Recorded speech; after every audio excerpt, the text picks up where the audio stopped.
Concurso Cultural Ideias para Adiar o Fim do Mundo. Eu sou a Natália, sou bióloga, pesquisadora e artista visual, uma das organizadoras do Festival da Manhã e vim aqui contar um pouquinho para vocês, professores e coordenadores, como vai funcionar o nosso concurso. A ideia desse vídeo é trazer algumas orientações e também algumas sugestões de abordagens para que vocês consigam preparar os seus alunos para a participação neste concurso. Se você ainda não sabe, Festival da Manhã é um evento que vai acontecer em Batatais nos dias 10, 11 e 12 de novembro e promove um grande encontro entre arte e sustentabilidade.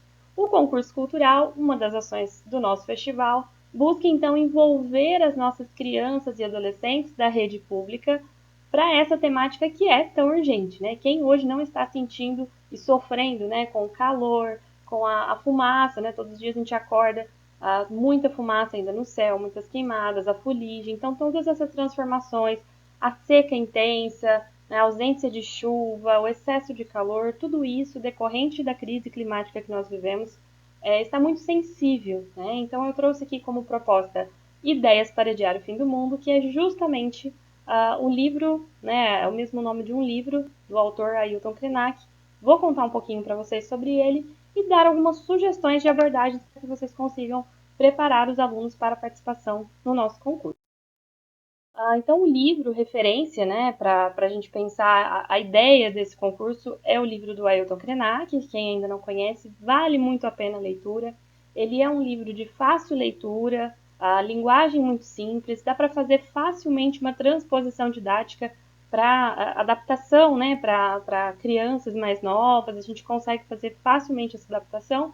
E para crianças, adolescentes, pré-adolescentes, a linguagem é super acessível, é uma leitura muito rápida, muito fluida e muito pertinente. Eu diria que é uma leitura obrigatória diante de tudo que nós estamos vivendo em relação às questões climáticas, questões socioambientais. Bom, então quem que é o Krenak? O Krenak é um líder indígena, um dos maiores pensadores dos últimos anos, das últimas décadas aqui no Brasil. É tão reconhecido, né, que este ano ele foi imortalizado na Academia Brasileira de Letras. Então ele é o primeiro indígena a tomar posse na Academia Brasileira de Letras. E ele é um filósofo, um pensador, né, um líder, um ativista que traz umas percepções dos povos originários, né, para a gente repensar a nossa forma dentro do ambiente urbano, especialmente como a gente lida com a natureza, como a gente se separa dela também. Então ele vai trazer nesse livro informações, reflexões, ideias muito importantes, muito pertinentes. Bom, e qual que é a sugestão, as sugestões, na verdade, né, de abordagens que eu trouxe aqui para vocês? Uma delas é fazer a leitura compartilhada, a leitura colaborativa.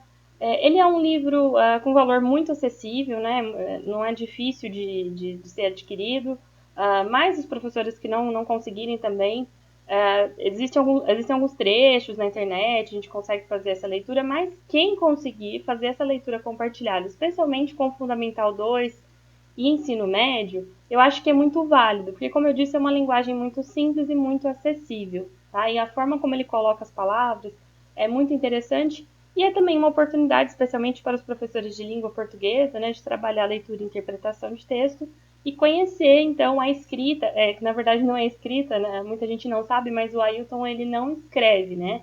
Todos os livros publicados que ele tem, são falados, né? Então ele fala, muitos são palestras, como é o caso deste livro, né? Ideias para Adiar o Fim do Mundo. Ele é um compilado aí de palestras, especialmente que ele fez em Portugal, de 2017 a 2019, e esse compilado vira, então, a publicação dos livros, tá? Então é uma linguagem bem falada mesmo, então por isso muito acessível, e é interessante que os estudantes tenham contato com essa literatura, né, de um escritor tão importante para a nossa atualidade. Então, a leitura compartilhada, a leitura colaborativa é uma abordagem interessante para que eles também conheçam a forma como o Krenak fala, né? O debate em grupos eu acho super interessante também, pode pegar dentro do livro, eu vou ler alguns trechinhos aqui, mas tem alguns pontos-chave que é interessante que você promova algum debate, né? Para que pode dividir em grupos, e aí cada grupo vai defender uma ideia, né? Justamente para provocar os alunos a pensar sobre a temática do livro. E a terceira que seria a percepção do tema, né, que é o que é o fim do mundo.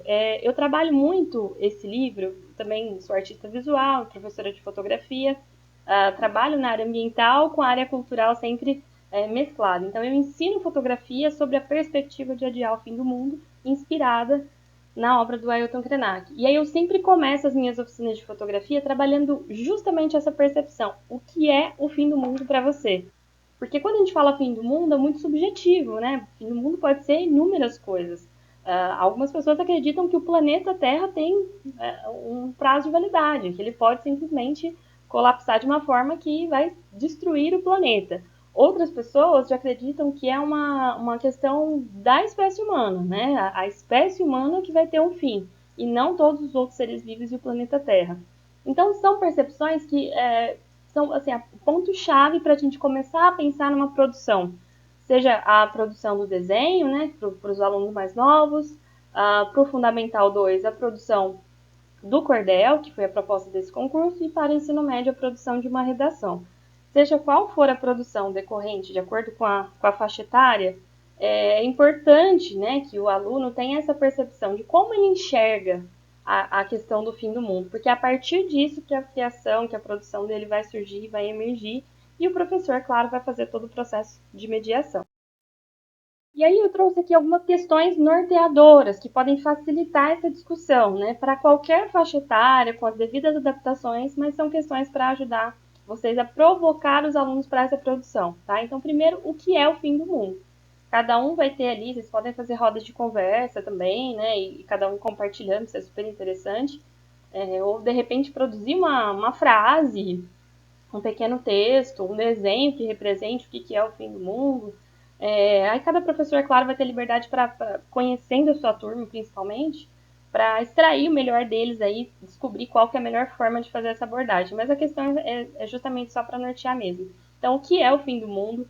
Qual o fim do mundo, né? Porque a gente tem essas percepções diferentes, a gente tem uma percepção que é mais religiosa, a gente tem uma percepção que é mais antropocênica, né? O ser humano ali como o centro, né? Que domina toda a questão do planeta Terra. A gente tem uma visão mais naturalista. Então, tem muitas visões que a gente pode ter relacionada à vida no planeta Terra e ao fim do mundo no planeta Terra. Então, qual o fim do mundo que a gente está falando é super importante também. Depois, por que adiar o fim do mundo? E aí é uma questão mais de responsabilidade socioambiental para despertar nos nossos alunos. Por que eu tenho que me preocupar com isso? Por que adiar o fim do mundo é importante? Né? A gente tentar tirar deles aquela visão egocêntrica, né? De, minha vida tá tudo bem, aqui não tá acontecendo nada, então não preciso fazer nada. E aí justamente algo que um dos trechos que eu vou ler aqui do livro do Ailton Krenak nos traz, né? A ideia de que somos todos interligados, né? Então todos fazemos parte de um mesmo grande organismo vivo que é o planeta Terra. Então tentar desmistificar um pouco essa coisa do egocentrismo, né? De não está acontecendo aqui, então tudo bem, não tem que me preocupar. Então questionar por que a gente precisa adiar o fim do mundo? Por que a gente precisa atuar coletivamente para adiar o fim do mundo? Depois, quem pode fazer isso? Porque muitas vezes, quando a gente tem uma situação de catástrofe ambiental, né, a gente fica paralisado. O medo, a insegurança, ela nos paralisa. Né? Isso é natural do ser humano. Então, quando a gente vê coisas, muitas queimadas, né? Agora como o caso do furacão, enfim, do Rio Grande do Sul também, que foi uma catástrofe que ficou muito evidente por conta da mídia. Então a gente fica um pouco paralisado, dá uma sensação de medo e parece que a gente não pode fazer nada. E é justamente essa provocação que o nosso festival quer fazer, não só o concurso cultural, mas o Festival da Manhã quer fazer. Que a gente todos temos uma pequena contribuição que coletivamente gera um resultado muito importante, muito impactante. Então, quem que pode adiar o fim do mundo? Todos nós podemos, mas essa resposta tem que vir deles. Então, cabe ao professor fazer essa provocação e ir conduzindo para que eles entendam que, diante do cenário crítico que a gente vive, cada mínima ação gera impacto e a gente precisa pensar também no coletivo. Depois, como fazer isso? E a gente já vai caminhando para o processo de pensar mesmo as produções, né? Como que eu vou adiar o fim do mundo? Se eu sei de qual fim de mundo eu estou falando, quem pode fazer isso, a gente já começa a ter uma resposta do que fazer. A gente vai ter, claro, não uma resposta única, né? Problemas complexos não vão ter respostas simples, mas a gente vai ter aí uma pluralidade de respostas, e aí essa é justamente a intenção do concurso, né? De provocar as muitas ideias de quem está ali começando a vida, que está com a cabeça bem fresca, que tem outras percepções, né? Percepções diferentes do que nós adultos. E por fim, a produção em si, né? Que são as ideias de cada aluno a partir das suas percepções. Então esse processo de questões norteadoras, ele pode ser um caminho interessante para vocês, professores, coordenadores, trabalharem, né? O processo de construção do pensamento até chegar na produção. E aí espero que eu tenha contribuído minimamente para isso. Tá? Para instigar a leitura ainda mais, né, deixo aqui como sugestão também outros livros do Ayrton, que tem muitos outros, mas esses também são de leitura muito rápida e muito fácil, que é A Vida Não é Útil e Futuro Ancestral. Também são leituras muito interessantes e que vão trazer assim, muitos insights de projetos, de ações que cada professor pode fazer em sala de aula a partir da ideia central, a partir de um trecho do livro, né? Provocar aí uma produção, uma exposição, tem tanta coisa legal que dá para fazer inspirado na literatura, especialmente na literatura indígena, né? Que nos dias atuais nos traz tanta sabedoria, nos mostra, né? Como enquanto sociedade, especialmente essa sociedade que chamam de civilizada, né? Que a gente fica mais no ambiente urbano, o quanto que a gente tem degradado a natureza, o quanto que a gente tem se distanciado dela. Então, são leituras interessantes. E agora, só para finalizar, vou fazer a leitura de alguns trechos do livro para que possa inspirar a produção e a orientação aos alunos, tá? Só um instante. Bom, ele começa, né, num dos trechos, é algo que me chama bastante atenção, é que ele questiona, né, somos mesmo uma humanidade? E aí ele vai falar sobre as instituições mais ou menos consolidadas, sobre as diferenças que a gente tem, diferenças sociais, né, sobre os grupos que ele chama de sub-humanos, que são, por exemplo, os indígenas, que ficam às margens, né? Aí ele diz assim, ó, como justificar que somos uma humanidade se mais de 70% estão totalmente alienados do mínimo exercício de ser? A modernização jogou essa gente do campo e da floresta para viver em favelas e em periferias, para virar mão de obra em centros urbanos. E aqui ele questiona bastante a questão das diferenças sociais, um dos grandes desafios que a gente tem ultimamente, né? Outro trecho interessante, ele fala assim: fomos nos alienando desse organismo de que somos parte, a Terra, e passamos a pensar que ele é uma coisa e nós outra, a Terra e a humanidade. Então aqui ele fala, ele questiona, né, que tudo é natureza. E a partir do momento que a gente se distancia, que a gente entende que a natureza é algo fora de mim, a gente começa a tratar essas coisas como recursos, a gente começa a tratar como objetos, né? E especialmente a explorar de forma desenfreada. Então é um dos grandes ensinamentos que ele traz aqui no livro. E mais um trechinho aqui. Enquanto isso, a humanidade vai sendo descolada de maneira tão absoluta desse organismo que é a Terra. Os únicos núcleos que ainda consideram que precisam ficar agarrados nessa Terra são aqueles que ficaram meio esquecidos pelas bordas do planeta, nas margens dos rios, nas beiras dos oceanos, na África, na Ásia ou na América Latina. São caiçaras, índios, quilombolas, aborígenes, a sub-humanidade. Então aqui também ele questiona, né, que os únicos grupos que ainda não se descolaram da Terra, que não tem essa separação da natureza, né, e dos seres humanos, são justamente os grupos que não são ouvidos, que não têm voz, que são esquecidos, que são marginalizados. Depois ele fala assim, só um segundo. Esse é o último trecho que eu vou fazer a leitura, tá? Mas ele é o mais importante porque responde muitas das questões que a gente vai ter em relação a ideias para adiar o fim do mundo. Então ele diz assim: e a minha provocação sobre adiar o fim do mundo é exatamente sempre poder contar mais uma história. Se pudermos fazer isso, estaremos adiando o fim do mundo.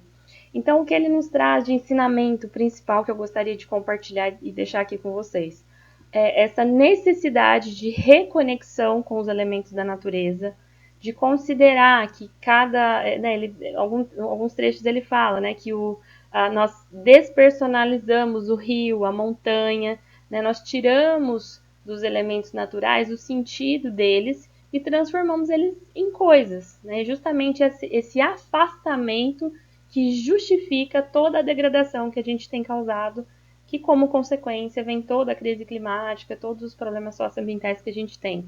Então essa reconexão com a natureza é importante, é um ponto interessante de ser mencionado para os alunos.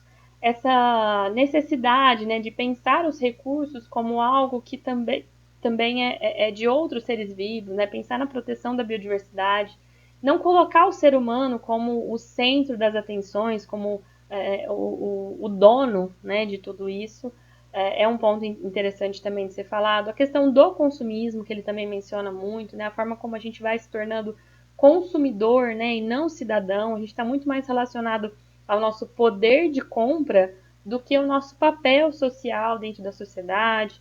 Então, são questionamentos interessantes para fazer. E, especialmente, pensar que qual o fim do mundo que a gente está falando e como que a gente vai trazer ideias, formas novas de agir para que a gente consiga contar mais uma história, né? Como ele diz, a cada vez que a gente consiga fazer isso, a gente está, sim, adiando o fim do mundo.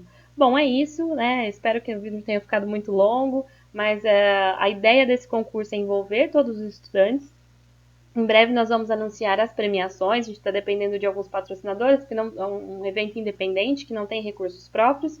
Contamos com o apoio da Secretaria de Cultura e Turismo, com a disponibilização de espaço, palco e tendas para o evento do dia 10, que vai ser justamente o dia em que nós vamos anunciar os vencedores, é no domingo, vai acontecer no terminal rodoviário, das 8 da manhã às 18 da tarde.